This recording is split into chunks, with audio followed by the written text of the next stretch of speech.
We are a law firm, and we do what's called consumer protection work. So the clients that we tend to work with are people who are having some sort of financial distress. They aren't quite at a place where they want to do bankruptcy yet, but they do need help in dealing with their creditors. They're getting phone calls, they're getting collection notices, they're getting texts, they're getting concerned about that. And so what they do is they come to us. In our representation of them, we use both federal and state laws that hold debt collectors and original creditors accountable for certain ways in which they are allowed to try to collect that debt.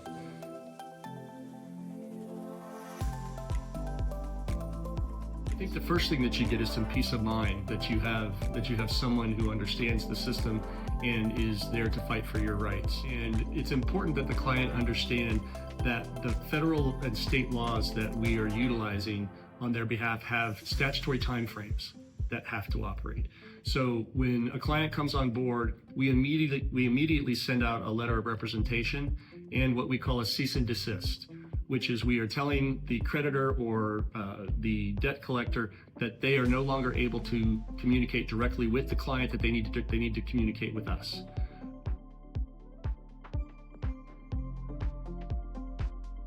The most important thing when they receive a summons, and when we're talking about a summons, what we're talking about is they've just been served with a lawsuit.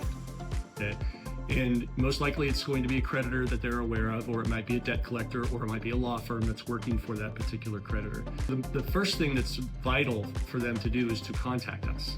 We need to, as quickly as possible, be able to get a hold of that summons, see who is suing the client, and get it assigned to an attorney so the attorney can start to look through the file to determine. First thing that we're looking for is to determine whether there have been any state or federal law violations that have happened.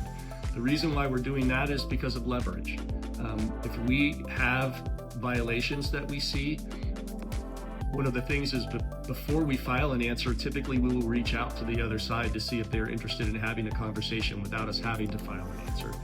But also to let them know, listen, we've got 3 or 4 violations here that if we do file an answer, we're also going to file a counterclaim and countersue you for the violations. So we can save you expense and save our client expense if we just have a conversation here and try to figure it out. Now, sometimes they want to have those conversations, and if they don't, that's fine.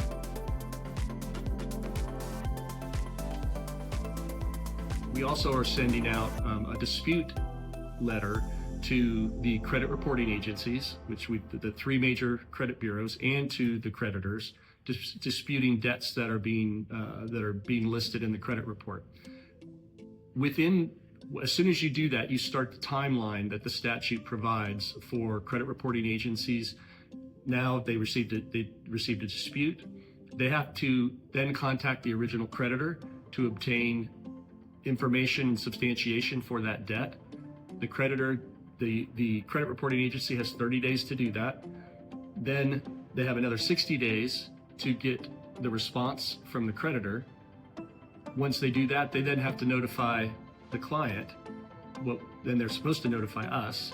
We look at what was provided and determine whether we believe it's enough, it's sufficient or not.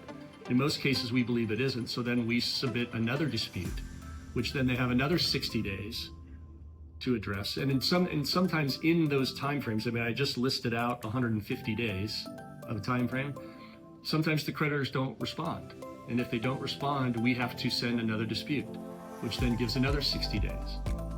And we're also dealing with the credit bureaus during that time. So very easily you can stack and see it could take 6 months to a year before you actually get anything done, or you may be able to do something like file a lawsuit or file arbitration.